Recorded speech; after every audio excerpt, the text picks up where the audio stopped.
How to tie the double dragon loop around an object. So as you can see, I've got my rope laid out in front of me. Off to the right hand side will be the working end, and this is the object we want to tie the double dragon loop knot to. So the first thing that we do is we move our cordage to the right hand side a bit so that we've got enough cordage to actually tie the double dragon loop knot in.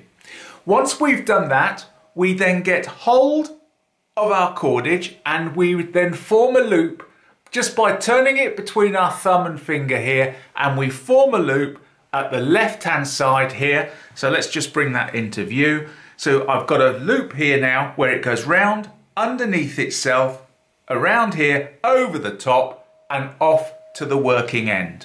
Now that I've done that, I then pass the palm of my hand underneath the standing part. So pass it underneath the standing part and then pass my fingers through that loop that we've just created, and we now have this shape.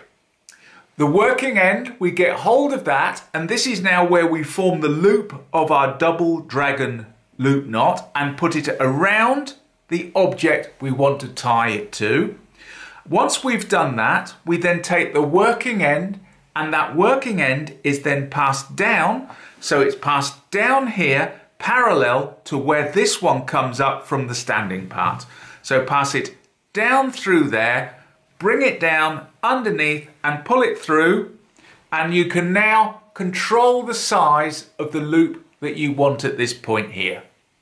Once we've done that, I can then start to remove my hand at this point here, and you can now see the structure.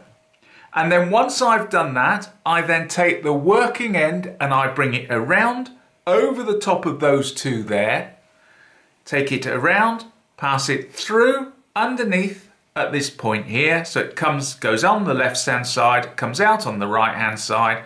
We take it around once and then we pass it over again for a second time, bring it round underneath and then pull it up nice and tight. Start to dress it smartly and you will end up then with a nice, smartly dressed double dragon loop knot.